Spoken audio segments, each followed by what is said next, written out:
Hello नमस्कार. तर हा व्हिडिओ एकादशीच्या दिवशी म्हणजे मंगळवारचा आहे, पण माझं टाकणं झालं नाही त्याच्यामुळे मी आज टाकणार आहे हा व्हिडिओ.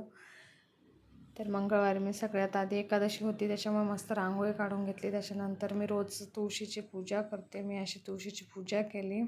नंतर रांगोळीने मी राधाकृष्ण लिहते.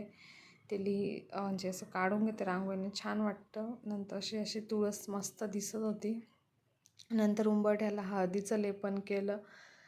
लेपन मी गुरुवारी आणि एकादशी, अमावस्या, पौर्णिमा वगैरे असलं तर नेहमी करते. छान प्रसन्न वाटतं, निगेटिव्हिटी निघून जाते. नंतर हळदी आणि कुंकवाने दारावरती स्वस्तिक काढलं. स्वस्तिक पण छान वाटत होतं.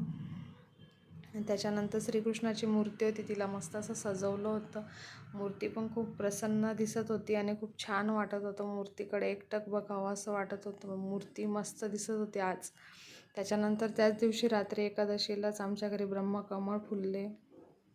त्याचे मस्त फोटो, छान प्रसन्न वाटत होतं. ब्रह्मकमळाचा सुगंध अगदी सगळं टेरेसवरती इतका सुगंध पसरत होता. नंतर मग आम्ही इको फ्रेंडली गणपती बनवायला गेलो. तिथे शाडू माती दिली होती त्यांनी. तुम्हाला जसा आकार येईल गणपती बनवतात कसा वगैरे शिकवणार होते. मग त्या ठिकाणी पण गेलो होतो आम्ही. आराध्या आणि मी दोघंही गेलो होतो.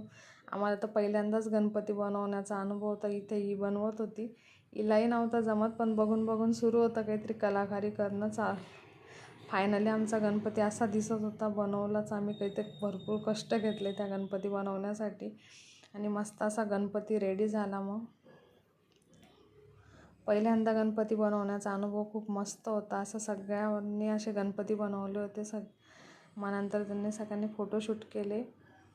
असे सर्व गणपती दिसत होते. खूप छान वाटतं पण मुलांसोबत असे गणपती बनवायला.